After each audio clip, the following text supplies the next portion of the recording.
ভালো আছেন নি? আরে বাবা বহুত দিন পর দেখলাম। আচ্ছা, পূজার ওই সিজনে কিরম বেচা কিনা ব্যস্ত আছেন আপনি? অনলাইনে আমাদেরকে একদম শেষ করে দিয়েছে। সবচেয়ে বড় ক্ষতি হয়েছে অনলাইন। অনলাইনে আমাদের যে আগের থেকে যেরকম বিজনেস আছিল ওই সময় থেকে একদম খারাপ। মানে আশা রাখি যে ছোট বড় সবাই অনলাইনের কারণে ক্ষতিগ্রস্ত, বিরাট ক্ষতিগ্রস্ত। সবাই সবাই প্রত্যেকটা দোকানদারকে জিজ্ঞেস করেন, সব পাইবেন। আদার্স কোনো প্রবলেম আমাদের নেই। বাজার নামটা একটু বলেন। এটা বাচাইবাড়ি বাজার। আপনার নাম? আমার নাম সুখেন্দু দেবরায়।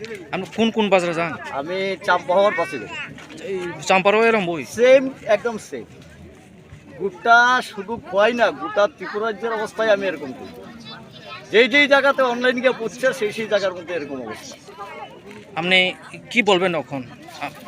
আপনি তো এটার উপরে আপনার ফ্যামিলি ডিপেন্ড করতেছে। ফ্যামিলি ডিফেন্স করতেছে, ঠিক আছে। এখন আর কি করবো, উপায় তো নাই। এখন সরকার যদি বা সেন্ট্রাল গভর্নমেন্ট যদি অনলাইনের দিকে একটু লক্ষ্য করে, যে এই অনলাইনটা যদি একটা সঠিক জায়গায় আইতে পারে, অনলাইন বিজনেস করুক, সেটাও আমরা চাই। কিন্তু তাদের যে বিজনেস তালিকা, ওদের বিজনেসের কারণে আমরা যারা ছোট ছোট গরিব একটা ক্ষুদ্র ব্যবসায়িক আছি, আমরা ঠাইট মেরে যাবো। ওইটার যদি কোনো একটা ব্যবস্থা না হয়, তাহলে আগামী দিন আমি মনে করি আমরার মতো ব্যবসায়ী অনেকে বাড়িতে যেতে কিচ্ছু করে না। ঠিক আছে।